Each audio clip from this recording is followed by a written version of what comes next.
伫咧花莲已经成立30档的牛犁社区交流协会，长期以来拢关注社区的囡仔、社会人、有环境保育等等的议题。即阵是要准备交接予后一代，希望会当用创新的方式来打造偏乡的特色。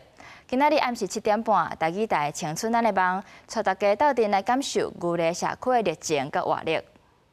做得很好，没有了，大家多点支持，蛮感动的。 30年前，杨坤便因一家伙仔去花莲丰田开点心店，因为有4个囡仔，所以伊特别关心在地学生隔代教养的成长环境。因甲3个在地家庭做伙成立牛犁社区交流协会，连开社区营造的头一步。推儿童独居们才知道说，哎，建物嘛，你推设计总体营造，所以我们就把从关心儿童，开始关心到这个老人，关心到土地就业，关心到妇女议题。 慢慢延伸到环境议题，所以看会就愈做愈深入啦，愈做愈对安尼。杨焕轩甲因小弟杨富民，因为从细汉就跟厝人做伙咧做社区的服务，培养服务的精神。大学出业了后，倒来协会斗3工，成做第2代社区营造的工作者。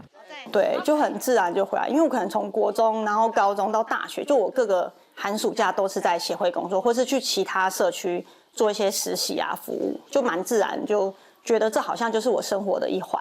那我就是直接推我们牛犁，因为一直以来都是花莲很多单位的辅导团，那我们能不能作为另外一种平台，去让更多的单位进入到我们这个里面，等于说用民间的力量组成另外一种政府的感觉。这个它要包平面的这种。最近这几年，搬来花莲甲回乡的少年人愈来愈多，为了回应地方的转变甲需求。 杨富民甲其他的少年团队成立3下线，做伙面对区域的发展。上时嘛，甲已经拍远真久的古戏院改造做社区的公共空间，特别设置亲子的设施，为偏乡欠缺幼囡仔资源的问题，找出新的解决方式。大同戏院的就是建起来之后有亲子啊，我应该下课有时阵我来去家来家，好，啊，伊就跟我同事的小孩啊，一起去那边。 这边玩，这边画一个植物这样子。牛若肯做，就唔惊无田头好犁。这是牛犁协会坚持的精神。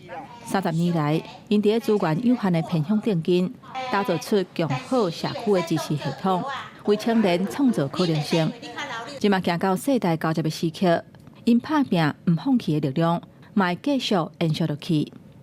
记者吴德庆、叶家军，花莲报道。